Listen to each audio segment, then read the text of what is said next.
ತುಲಾ ರಾಶಿಯವರಿಗೆ ಅಕ್ಟೋಬರ್ ತಿಂಗಳ ಭವಿಷ್ಯ ಹೇಗಿದೆ ಗುರುಗಳೇ?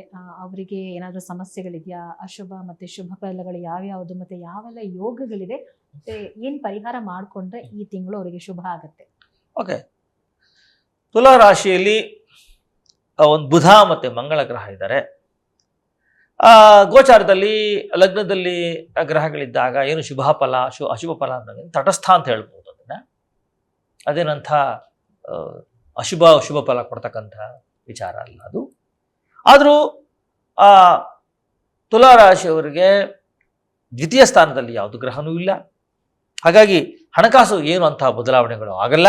ಹೇಗಿದೆಯೋ ಅಕ್ಟೋಬರ್ ಹಾಗೆ ಹೋಗ್ತದೆ, ಕುಟುಂಬ ಹಾಗೆ ಹೋಗ್ತದೆ. ಇನ್ನು ಮೂರನೇ ಮನೆಯಲ್ಲಿ ಯಾವುದೇ ಗ್ರಹ ಇಲ್ಲ. ಆದರೂ ಮೂರನೇ ಮನೆ ಗ್ರಹ ಹೋಗಿ ಶತ್ರುಕ್ಷೇತ್ರದಲ್ಲೋ ಅಥವಾ ಭಾಗ್ಯದಲ್ಲೋ ಇದ್ದರೂ ಕೂಡ ನೀವೇನಾದರೂ ಕಾಂಪಿಟೇಟಿವ್ ಎಕ್ಸಾಮ್ ತಗೊಂಡ್ರೆ ಪಾಸ್ ಆಗಬಹುದು. ಅದರ ಕೈಗೊಂಡ ಕಾರ್ಯಗಳಲ್ಲೂ ಸಿದ್ಧಿ ಆಗ್ಬಿಡುತ್ತೆ. ಇನ್ನು ನಾಲ್ಕನೇ ಮನೆಯಲ್ಲಿ ಯಾವುದೇ ಚತುರ್ಥ ಸ್ಥಾನದಲ್ಲಿ ಯಾವುದೇ ಗ್ರಹಗಳು ಸಂಚಾರ ಆಗ್ತಾ ಇಲ್ಲ. ಯಾರಿಗೆ?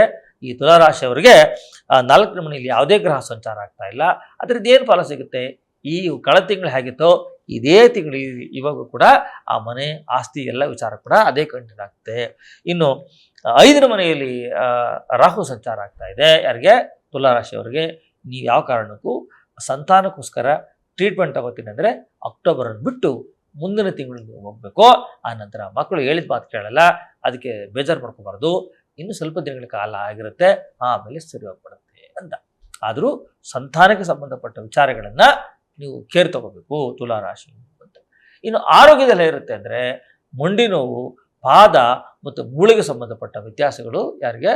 ತುಲಾ ರಾಶಿಯವ್ರಿಗೆ ಬರುತ್ತೆ. ಅದಕ್ಕೆ ಸಂಬಂಧಪಟ್ಟ ಪರಿಹಾರಗಳನ್ನು ಮಾಡ್ಕೋಬೇಕು.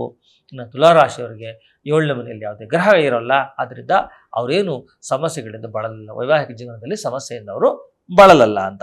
ಇನ್ನು ತುಲಾ ರಾಶಿಗೆ ಅಷ್ಟಮದಲ್ಲಿ ಯಾವುದು ಗ್ರಹ ಇಲ್ಲ, ಯಾವುದು ನಷ್ಟ ಆಗಲಿ, ಯಾವುದೇ ಅನಾಹುತಗಳು ಅವರಿಗೆ ಆಗಲ್ಲ. ತುಲಾ ರಾಶಿಯವರಿಗೆ ಭಾಗ್ಯದಲ್ಲಿ ಗುರು ಇದ್ದಾನೆ. ಭಾಗ್ಯದಲ್ಲಿ ಗುರು ಬಂದಾಗ ಸರ್ವಕಾರ್ಯ ಸಿದ್ಧಿ ಅಂತ ಕರೀತಾರೆ. ಇವರು ಯಾವ ಒಂದು ಕೆಲಸವನ್ನು ನಾನು ಮಾಡ್ತೇನೆ ಅಂತ ಮುಂದೆ ಹೋದರೆ ಅದಕ್ಕೆ ದೈವಾನುಕೂಲ ಇದ್ದೇ ಇರ್ತದೆ ಅಂತ. ಇನ್ನು 10ನೇ ಮನೆಯಲ್ಲಿ ಯಾವುದೇ ಗ್ರಹಗಳಿಲ್ಲ. 11ನೇ ಮನೆಯಲ್ಲಿ ಶುಕ್ರ ಮತ್ತು ಕೇತು ಇದ್ದಾನೆ. ತುಲಾ ರಾಶಿಯವರಿಗೆ 11ರಲ್ಲಿ ಶುಕ್ರ ಮತ್ತು ಕೇತು ಬಂದಾಗ ನೀವು ಅತ್ಯಂತ ಅದೃಷ್ಟವಂತರು. ಈ ಅಕ್ಟೋಬರ್ ತಿಂಗಳು ಪೂರ್ಣ ಪ್ರಮಾಣದಲ್ಲಿ ನಿಮಗೆ 100ಕ್ಕೆ 90 ಭಾಗ ನಿಮಗೆ ಶುಭನೂ ಉಂಟಾಗ್ತದೆ. 12ರಲ್ಲಿ ಸೂರ್ಯ ಸಂಚಾರ ಆಗ್ತಾ ಇದೆ. ದಾಂಪತ್ಯ ವಿರಸ ಇರುತ್ತೆ, ಅದನ್ನು ಅವರು ಗಮನವನ್ನು ತಗೋಬೇಕು. ಈ ತುಲಾ ರಾಶಿಯವರಿಗೆ ಸರ್ವಸಿದ್ಧಿ ಕಾರ್ಯ ಇದೆಯಲ್ಲ 90%, ಈ 10% ನಾನು ತಗೊಂಡು ನಾನು ಹಣಕಾಸಾಗಲಿ ಏನಾದರೂ ಸಮಸ್ಯೆಗಳು ಇದ್ದರೆ ನಾನು ಹೇಗೆ ಬಗೆಹರಿಸ್ಕೋಬೇಕು ಅಂದರೆ ಅದಕ್ಕೆ ಸಂಬಂಧಪಟ್ಟ ಪರಿಹಾರ ಮಾಡಬೇಕು. ತುಲಾ ರಾಶಿಯವರಿಗೆ ಒಂದು ಗುರುಗ್ರಹದ ಶಾಂತಿ ಆಗಬೇಕು. ಕಡಲೆಕಾಳನ್ನು ದಾನ ಮಾಡಬೇಕು. ಆನಂತರ ಹಳದಿ ವಸ್ತ್ರವನ್ನು, ಹಳದಿ ಹೂವನ್ನು ದೇವಸ್ಥಾನಕ್ಕೆ ಕೊಡಬೇಕು. ಸಾಧ್ಯ ಆದರೆ ಸಿಹಿಯನ್ನು ದಾನ ಮಾಡೋದರಿಂದ ತುಲಾ ರಾಶಿಯವರಿಗೆ ಶುಭ ಆಗ್ತದೆ. ಓಕೆ.